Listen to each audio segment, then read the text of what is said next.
things I'm really interested in this new AI-enabled world is the value of context. There was always a view that your data was your moat as a business, and to an extent it still is. But I think, if you listen to the latest podcasts, of course this is one, people are saying that data is less of a moat than it used to be, and certainly features on a platform aren't. But the bit that is really important is context. So the micro decisions that are made. So I've got an example from a client who I won't name, where we were looking at booking in cardiology. And the general manager said to me, the problem I've got is I've got 3 or 4 people that book my cardiology appointments, and only one of them books TAVIs. And if she's not here, no one else will do that job because so much context is in her head. So if she's on holiday, we don't book any TAVIs for a week or 10 days. And it puts my whole operational thing back. And being able to capture that context in an agent, and that's obviously a relatively simple administrative example, but taking that into the clinical space and then cross-functional teams, that feels like the opportunity the NHS has to build something which is really amazing and special. Yeah, actually, you say that because the other thing, like, you build as many agents as you like, but you still need somebody to deploy it and go off. And I think we have that like nowhere else. So yeah, but I love those little examples because and I think maybe that's a difference. So if we sort of wind back just after COVID, I think just before COVID, when we thought we were winning, it felt like, I say, we were going to be able to do anything, and you did. Like we're going to, like, by hook or by crook, find the solution to some of these things. Except for maybe some of the bigger infrastructure things that we just sort of hoped would come in time, and that was a piece of string. So like, how long until we prove that enough people have mobile phones or data or whatever those bits were, or security was there, and we weren't quite sure about, but the rest of it we thought was easy. That's sort of gone like 180, hasn't it? Where now it's like all of the infrastructure stuff seems to have been proven. Yes. But the little ideas that you can build on, but like in that example, in fact, today we're talking about MDT coordinator again, something being like, I've got the most amazing one, but truthfully, when they retire, which is coming up, like no one wants that job because like it's not a job. And I was like, well, is it even funded? And people are like, well, no, actually MDT coordinators aren't funded. Or that's interesting. And the first thing you do, so you end up going, well, then the only person that becomes booking it is your clinician. And you're like, well, you don't want you want them doing the TAVIs. You don't want them like booking them, but that's the way it goes. So I think what people start seeing is like, okay, well, I can want to scale that. I love the idea of people being able to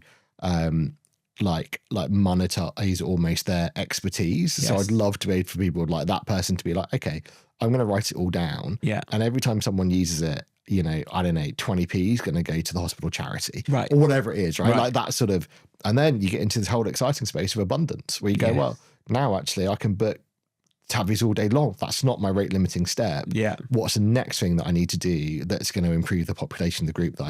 Is it I need to do this at a more regional level? Is it that I need to link that up to the next part of the service? And I think, it's those building blocks that we're going to start to see sort of more and more. 100%. It's again, the management consultant comes out, it's looking for the bottleneck in the system. So where's the bottleneck? And when we started DrDoctor, a lot of what we were trying to do was, the end goal was to solve supply and demand. That's what we wanted to do. And it said that on some of our pitch decks. But actually what we realized was in 2012, the problem was getting just basic information into the hands of the patient, like just simple stuff. And the businesses that forgot about that step and went straight to trying to do something sort of higher up the value chain really struggled. So we intentionally started with the basics.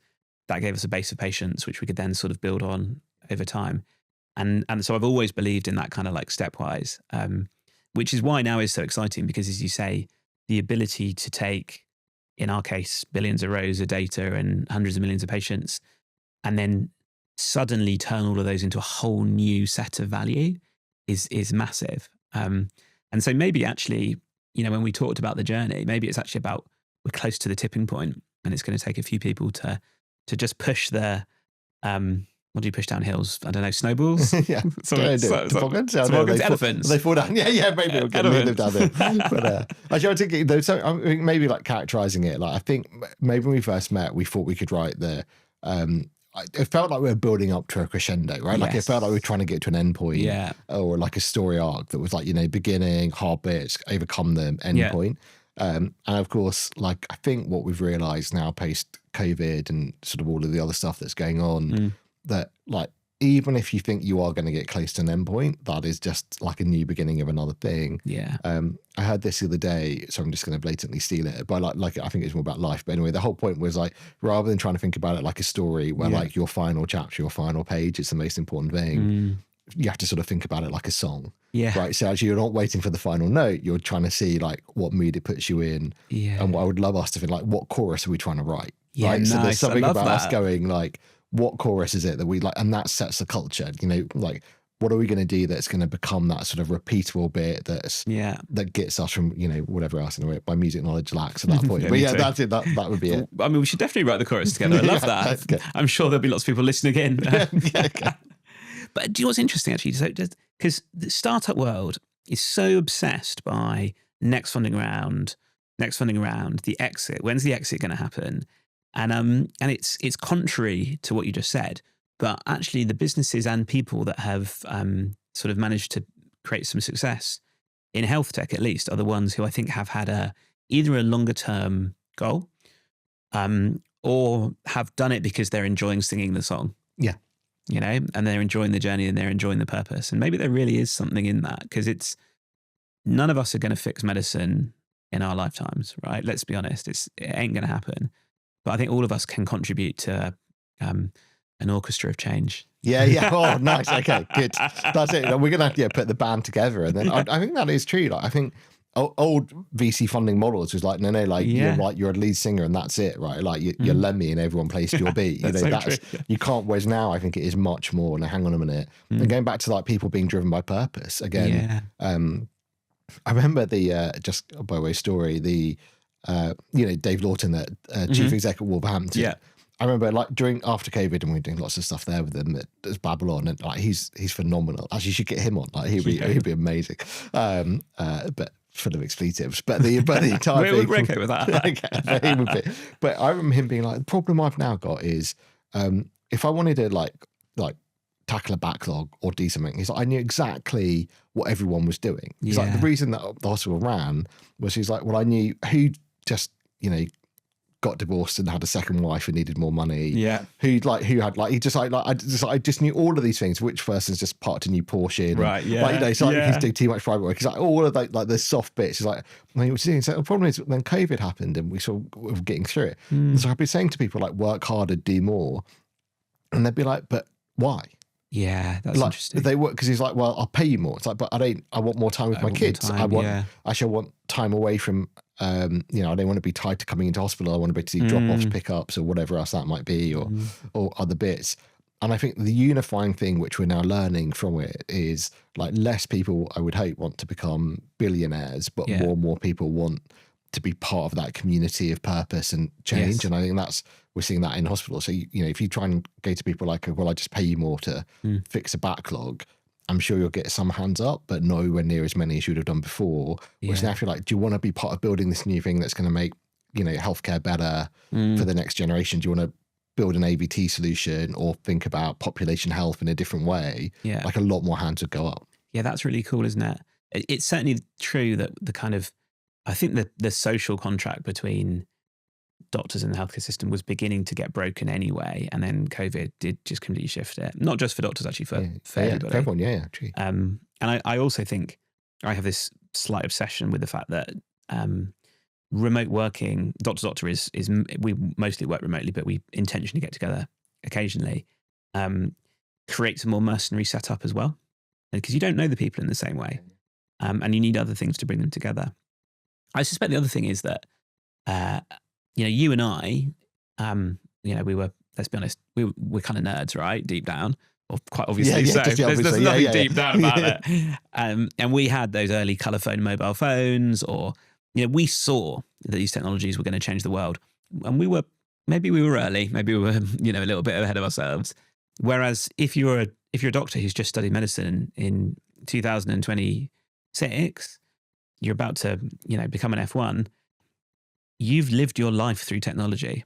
And it must be bizarre, I think, looking in and thinking none of this stuff's being used yet. So the intrinsic motivation driven by purpose and the extrinsic motivation driven by, well, the rest of the world's doing this, why aren't we? I think they're a powerful and potent combo. Yeah. Well, I mean, like, I've got, like, you know, all these pictures of, I remember having a Scion followed by a Palm Pilot, followed by like, and you know, I've got all Palm Pilot. The books we used to have to carry around on year one. Yeah. Like, completely aging myself, but like, and then like the idea that they were gonna, like, even the BNF, like, okay, great, now, like, it took 7 years between me, like, us saying like there's a BNF available online to it becoming anywhere near useful on some form of mobile device, which wasn't your phone. It was like a Palm Pilot that had a separate thing. Yeah. And so, yeah, I think I think maybe back then, I should not really thought about it. It was hardware, right? Like the hardware was catching up, and then we suddenly got like faster processing, iPhones, et cetera, that sort of became ubiquitous from the hardware side. So yeah, maybe this whole new generational thing going through is going, well, the software, like the hardware's there now. Like, why hasn't the software caught up? And I think that's a problem. Like, that is a problem. Yeah. I was chairing a round table for people with or who had survived cancer a couple of months ago. Yeah. And like 25 people were sharing their things. And one of them was like, why can't you just tell me that I've been spoken about on the MDT? Yeah. Like, I have to phone my GP. Like, why can't I get the blue ticks that WhatsApp has that goes like, I've been discussed. Yeah. And therefore the next step is happening. And I think that's a software problem, not a hardware problem. They weren't sat there thinking like, I have to stay near my phone, or are you going to send me a letter so I can get it, or whatever. They were like, but I've got the hardware and you've got the hardware, like fix the software issue. And, you know, again, I think that's a real opportunity. I mean, there's about 10 things in there that I want to pick apart. I think you're absolutely dead right about the hardware software like flipping. I love the idea of the blue ticks. I mean, hopefully the product team are listening. I can say let's go code just to get that done. Would that be amazing? Like, you know. There was an amazing guy who sadly has passed away now called Michael Serres, who had Crohn's. And when I was early on in my journey, he was innovating around a wearable device for his colostomy bag to help sort of dictate when it needs to be emptied and stuff. And I remember him standing up at conferences, and he would always say, I have asked my consultant to tweet me my blood test results. Okay. Because I don't care about the ID around this. I just want to know what they are. Yeah. And I don't care who else knows. Just let me know them as soon as possible. Yeah. And he was, you know, that sort of championing, you know, was needed in those days. But the idea of the MDT happens and you get instantaneous feedback, why shouldn't we live in that world? I think that's a really exciting future to try and prescribe. And so let's dig into this software point. So the software's lagging. 2025, December, we get Codex 5.2, we get Opus 4.2. Have I got those right? I think I've got those right. We've got these two new models that suddenly shift the balance from it's interesting using AI to help me code to actually we can do full agentic coding and the quality is really high. And it felt like it was, for me, it was over that Christmas period. I always do a little tech project over Christmas, and I downloaded Anti-Gravity, which is Google's fork of VS Code. It allows you to use Gemini sort of as an agentic coding harness. And I was amazed by how quickly I could go. I built a bunch of stuff. Luckily, none of it made it to production. Don't worry. But at a rate which blew my mind. So that was like, for me, was a real moment. And I think while I was doing that, the rest of the world had that same moment, right? We went from the start of December 2025 to where we are today, and all anyone's talking about is agentic coding.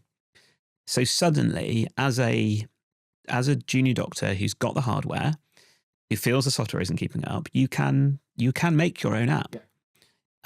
Like what does that mean for all of us who've been in health tech for all this time?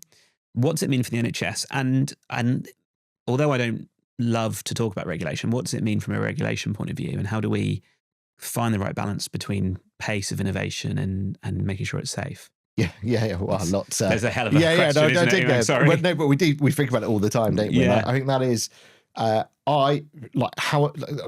don't, again, thinking of an analogy on the fly. It's DIY in the truest sense of the word, isn't it? Yes. Like, you know, like in that sort of, like all of a sudden you can now mix any color paint you want or whatever it is. Or, you know, I can't think of, I have to ask a builder. Like, what was the thing that was really hard to do And then almost anything, if you ask me. Yeah, well, like, you know, and then like a drill came along and you get that bit or whatever else it was. And I definitely think there's, it's probably something like the wall plug, isn't it? It's something along those lines of being like, actually, it was really hard before, and then somebody just did something that made it really simple.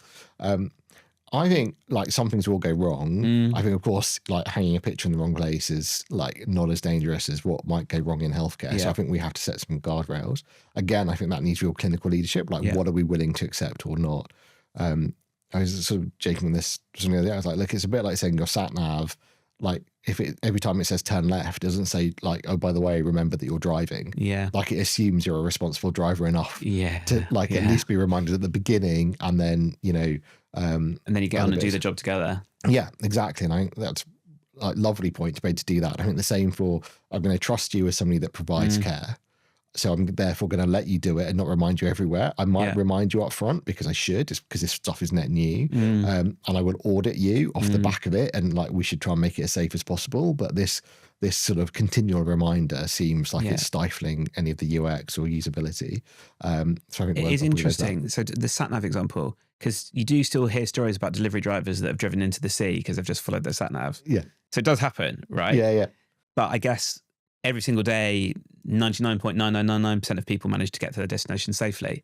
So we are going to have moments where things happen, and they'll probably make the news, just like it does when a DPD driver drives into the sea. Well, I think the difference for us, like not that on the satnav point, is that like patients are like, well, hang on, I'll just drive. Yeah. Right. Like you know, like so you go like all of a sudden you're like, well, hang on a minute, like I haven't. Yeah. Like like if I don't, someone else will. Like if you know, if I'm not going to get you to where you want to be, then you know I'll have to find a way there myself. And we're increasingly seeing that. I mean, it's happened now more than once where somebody's come in and very politely I said, look, I'm not really here for your opinion, doctor. Yeah, interesting. Like I'm here for like, when can you book me for the MRI scan? I've done all the research I need to myself, and like that's the next bit, and you're the conduit to the next bit, right? And so I think there's something about. That's hard though for people, for as a clinician, right? For not for everyone perhaps, but for some people to change the way they sit in the seat and have someone opposite them, possibly knowing more about their rare disease than they do. Like, how do you think that sits with some people? I don't think. Well, share stories that's happened to me. So I don't give anything away. So I won't the full. But there was a child that came in, and we did this, and the mum of the child Google searched the treatment plan. Right. And it's a relatively rare condition. She was an incredibly rare condition. And like to a point you had to phone Great Ormond Street up to get the specialist advice. And that all of the care was safe. And anyway, this whole point was, and the week before the baby had a scan and a load of tests done, come in with something slightly different. And they were like, well, what about a scan and other tests? And we were like, well, we can't do them every time because we don't know. We've got to see how this evolves. And like, we're not against doing them. I was like, by the way, we're not against. It's not like I'm trying to protect resources here. Yeah. It's rare enough that we'll just do, but you know, we get to. And I said, so whilst you're waiting to see how this next symptom evolves, like you're free to go home, and we've got open access, which means like you can come back anytime. Basically, they're far from the hospital, because we're just watching and waiting. And that I sort of went back in the room about half an hour later, and they hadn't gone, and they were like really a little miffed, right? And the parents were like, we don't want to go home. Like, well, I wasn't sending you home. I was just saying, I just can't do it. And then the mum turned her phone around and showed me that she'd been Google searching it, and it had gone on to AI assistant. I don't think she'd done it. Yeah. And the AI assistant, so Gemini, had said, like, in the thing you've described, and she'd read it all, like she prompted it effectively, going, well, I've got this. And like, it had said, well, the next thing to do is get more information from blood tests and a scan. Yeah. And so I was sort of saying, well, I don't know how to. I was like, well, but that's not. I couldn't sort of, you know, when somebody's got that as an anchor point, it's like I don't quite know. Yeah. And I was like, and then she said to me, so brilliant. She's like, well, would it hurt? Yeah. And I was like, well, no, I suppose like it wouldn't hurt. Yeah. Yeah. To not like I just didn't have it. And then I was like, what do I do? Do I get my AI chatbot out? Like, do I get open evidence or something and be like, look, I've got something else to do, like, or something else? And it really, like, I hadn't really thought about it anyway, just because at the end of the story, like, it then turned out that like things evolved a little bit during the day, and we did end up doing the scan and the other bits, and that family looked at me as being the block to it happening earlier. How interesting. And so the dad said to me as I walked out, he was like, see, doctor, every day's a school day. And I remember sort of going out thinking like, oh, Don't quite know. I haven't quite processed that like doing it here, but there was something on that. I don't know, so really different. And I was like, actually, they did absolutely what, like if I would have supported advocating for their child, absolutely using all of the tooling available, we were ill-equipped to be able to come back with it. I think we do have to change our practice. I was like, how do I like train myself on that? Or how do I train anyone else on that? And like, I'm pretty geeky, pretty articulate, and pretty senior at this point. So I was like, do you know what? Like, and it completely threw me off course. I mean, they were lucky to get you, to be honest, because not only have you taken that and obviously reflected on it, and it might actually systemically change the system. And the answer is not to be like, don't use Google. Like that was silly, or don't use a chatbot. Nor was it that I thought I don't think the LLM had done anything wrong, right? So this wasn't the LLM saying, oh, by the way, you need to drink pickle juice or something. Like it was quite sensibly trying to put things through. And I think we therefore need to have better ways of communicating. I think we talk about this statement going, well, I wish I had some ability for them to, if I had sent them home, maybe going, well, actually, this is going to happen a lot. And here's a way of you recording all of the symptoms and like pressing a button that, gets an instant phone call back in or whatever. I haven't worked it out, but I think we're going to have to change. I think that is such an important point, Umang, and these things being viewed as a genuine change to clinical practice and not an IT project, is going to be critical to their success because they're not IT projects. I mean, they are partially because you've got to get the tech working, and you've got to have a microphone that works and all these sorts of basics. But assuming we can solve that, and we can, it's 2026. It's a clinical change project, and that's why it needs the clinical leadership that we discussed earlier.